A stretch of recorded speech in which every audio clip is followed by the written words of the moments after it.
الله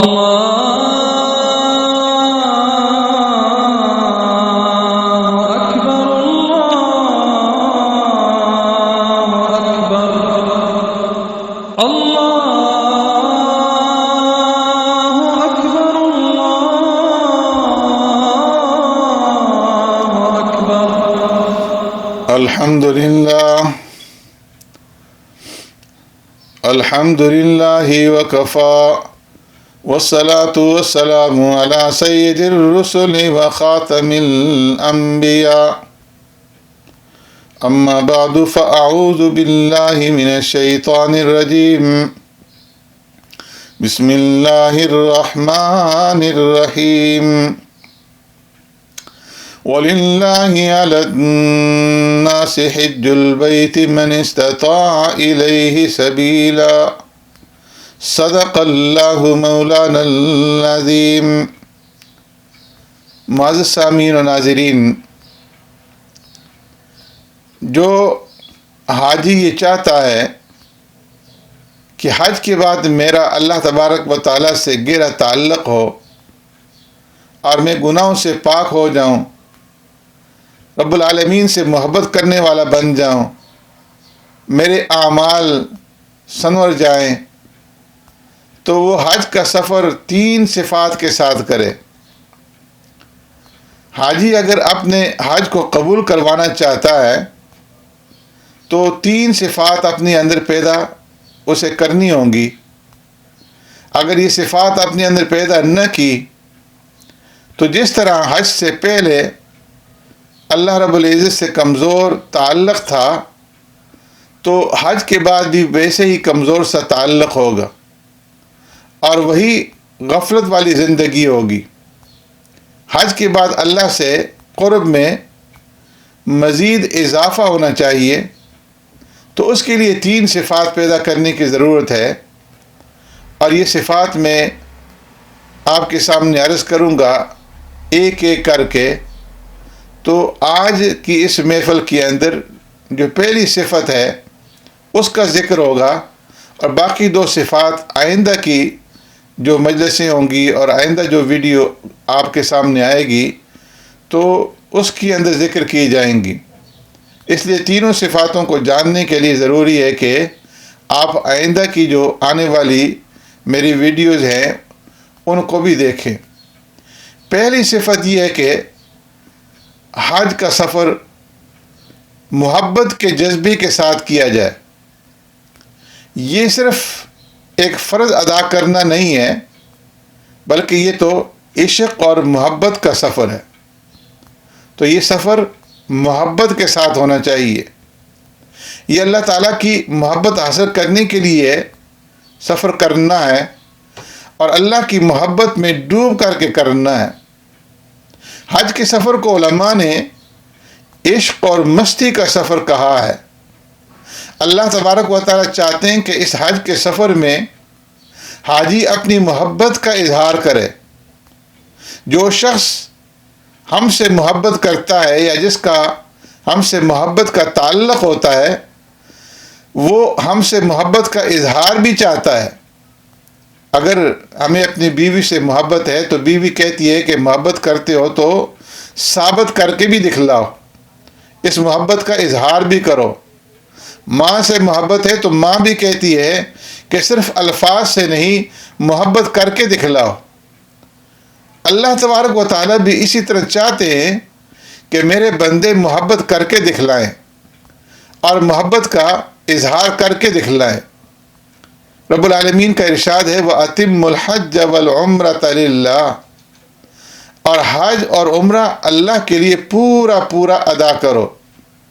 یعنی حج اور عمرہ جو تم نے کرنا ہے یہ خالصتاً اللہ کے لیے کرنا ہے. اس لیے اللہ تبارک و تعالیٰ نے حکم دیا ہے کہ حج کے دوران تم زیب و زینت بھی چھوڑ دو، اپنا گھر بار چھوڑ دو، کاروبار چھوڑ دو، لوگوں کو چھوڑ دو، رشتہ داروں کو چھوڑ دو، اور ہر چیز کو چھوڑ چھاڑ کر کے میری طرف متوجہ ہو جاؤ. حتیٰ کہ جو کپڑے آپ نے پہنے ہوئے ہیں وہ کپڑے بھی اتار دو اور صرف 2 چادریں لپیٹ کر کے آؤ، نہانے دھونے کی بھی فکر نہ کرو، میل کچیل کی بھی فکر نہ کرو، اور میری محبت میں جیسے عاشق ترانے پڑھتے ہیں اس طرح عشق کا ترانہ پڑھتے ہوئے میرے پاس آؤ۔ لبیک اللہم لبیک لبیک لا شریک لک لبیک ان الحمد والنعمت لک والملک لا شریک لک۔ ٹھنڈی ٹھنڈی محبت، اور صرف زبانی محبت نہیں بلکہ دل کی محبت کا اظہار کرو، اور ہر چیز سے ہٹ کے، ہر چیز سے کٹ کے اپنی دیوانگی دکھاؤ۔ پہلے کے حاجی دیوانہ ہوتے تھے، کبھی کبھی اس طرح کے بھی عاشق ہوتے ہیں کہ وہ اپنے محبوب کے نعرے لگا رہے ہوتے ہیں، لوگ روک رہے ہوتے ہیں کہ تمہارا دماغ صحیح ہے، مگر دیوانہ وار عاشق اسی طرح ہوتے ہیں، کسی اور طرف توجہ ہی نہ ہو، صرف اللہ تبارک و تعالیٰ کی طرف توجہ ہو۔ ہمارے اکابرین جب سفر کیا کرتے تھے تو فرمایا کہ وہ دیوانہ وار سفر کیا کرتے تھے۔ فرمایا اجازت ہو تو آ کر میں بھی شامل ان میں ہو جاؤں، سنا ہے کل تیرے در پر ہجوم عاشقاں ہوگا۔ قاری رحیم بخش رحمۃ اللہ تعالی علیہ کے بارے میں آتا ہے کہ آپ حج کے لیے تشریف لے گئے، کچھ ہفتے آپ مکہ مکرمہ میں رہے، اور جتنے دن بھی آپ کا قیام مکہ میں رہا تو ساری نمازیں آپ نے پہلی صف میں تکبیر اولیٰ کے ساتھ امام کے بالکل پیچھے کھڑے ہو کر کے ادا کیں۔ اللہ رب العزت نے انہیں یہ توفیق عطا فرمائی۔ ہمارے اکابرین بہت شوق اور جذبے کے ساتھ حج کرتے تھے، پہلی صف میں امام کے پیچھے تکبیر اولیٰ کے ساتھ ایک ایک نماز پڑھنا یہ بہت مشکل کام ہے، جائے کہ ہفتوں وہاں رہیں اور ہر نماز امام کے پیچھے اتنی بھیڑ کے اندر ادا ہو جائے، یہ بہت بڑی بات۔ حضرت خواجہ غلام حبیب صاحب رحمۃ اللہ تعالی علیہ کے بارے میں آتا ہے کہ انہوں نے سوچا کہ اس سفر میں قرآن کریم کو مکمل کروں، تو قرآن پاک مکمل کرنے کی انہوں نے ترتیب یہ بنائی کہ ایک آیت پڑھتے اور اس آیت کو پڑھنے کے بعد قرآن پاک رکھ دیتے، جو مضمون اس آیت میں ہوتا اس سے متعلق اللہ سے دعا فرماتے، اور پھر قرآن کھول کر کے دوسری آیت پڑھتے، اور پھر جو مضمون ہوتا اس سے متعلق دعائیں کرتے۔ تو اس طرح اللہ سے گھنٹوں اور دنوں پر مخید دعائیں مانگتے مانگتے انہوں نے قرآن کریم مکمل کیا۔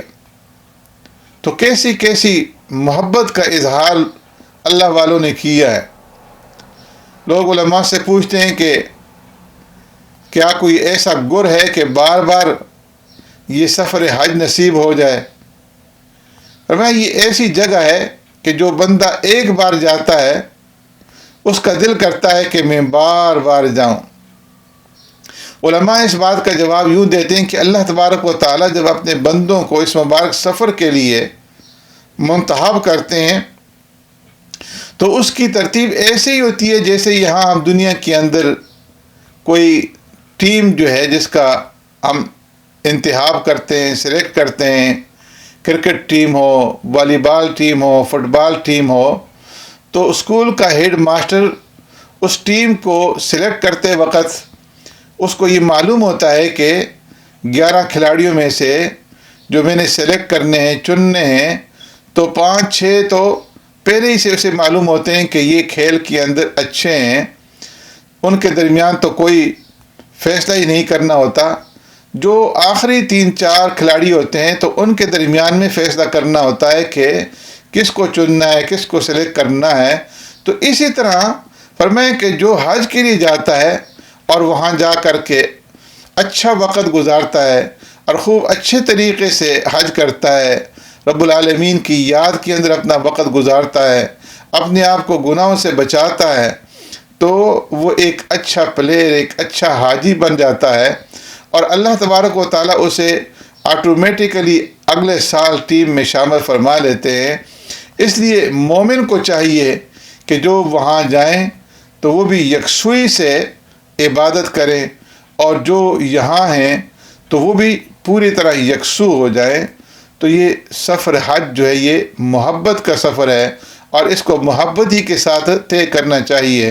اللہ رب العزت ہمیں توفیق نصیب فرمائے۔ سبحانک اللہم و بحمدک، نشہد ان لا الہ الا انت، نستغفرک و نتوب الیک۔